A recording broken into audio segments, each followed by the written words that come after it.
ఏపీలో ఆమె ఒక లేడీ డాన్ ఆర్థిక లావాదేవీల్లో తలదూర్చడం, యూత్ గ్యాంగ్ ను ఏర్పాటు చేసుకుని సెటిల్మెంట్లు చేయడం, ఉన్నతాధికారుల పేర్లు చెబుతూ పైరవీలు చేయడం, అలా ఒక హై ప్రొఫైల్ లేడీగా మారింది. ఏకంగా ఏపీ సచివాలయంలోనే కూర్చొని హల్చల్ చేసే స్థాయికి ఎదిగింది.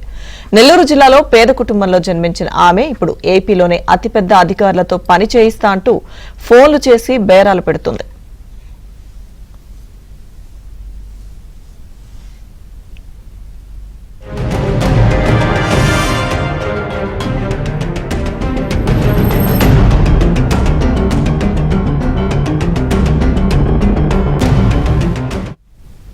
నెల్లూరు జిల్లాలో ఆ మహిళ పేరు తెలియని రాజకీయ నాయకులు, పోలీస్ అధికారులు, క్రిమినల్స్ అరుదు. తప్పుడు పనులు వద్దని వారించిన భర్త రోడ్డు ప్రమాదంలో ప్రాణాలు కోల్పోయాడు. ఆ కేసు లోతుగా దర్యాప్తు చేసేందుకు ప్రయత్నించిన పోలీస్ అధికారి బదిలీ అయ్యారు. గతంలో ఒక ఎస్పీతో కలిసి ఆమె గోవా ట్రిప్ వెళ్లింది.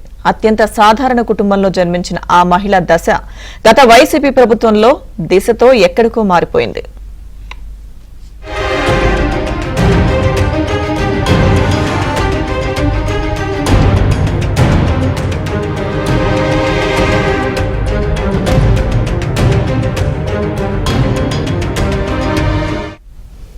నెల్లూరులో తనకు తాను మార్కెటింగ్ చేసుకుని పోలీస్ పరిచయాలు పెంచుకుని ఎదిగేందుకు ఎన్ని దారులుంటాయో అన్ని ఎంచుకుంది. ఎమ్మెల్యేగా పోటీ చేసే స్థాయికి ఎదిగింది. గత ప్రభుత్వంలో తాడేపల్లికి తరచూ వచ్చి వెళ్తూ పెద్దల్ని కలిసి ఫోటోలు దిగి సోషల్ మీడియాలో బాగా ప్రచారం చేసుకుంది. ఆమె ఏకంగా నెల్లూరు జిల్లా ఎస్పీ కార్యాలయంలో కూర్చొని సీఐలు, ఎస్ఐలనే కమాండ్ చేసే స్థాయికి చేరింది.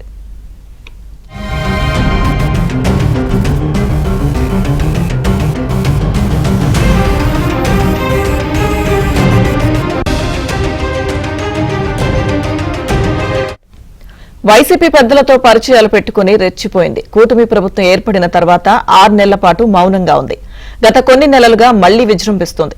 ఆ మహిళ గత వైసీపీ ప్రభుత్వంలో దిశ యాప్ ను ఆసరాగా ఎంచుకుని పోలీసులతో పరిచయాలు పెంచుకుంది. దిశ ప్రచారకర్తగా పోలీసుల చుట్టూ తిరిగింది. ఇదే క్రమంలో రహస్యంగా వీడియోలు తీసి బ్లాక్మెయిల్ చేస్తూ పోలీసులనే ఆటాడుకుంటూ సెటిల్మెంట్లు చేస్తుందని ప్రకాశం, నెల్లూరు, తిరుపతి జిల్లాల పోలీసులు చెబుతున్నారు.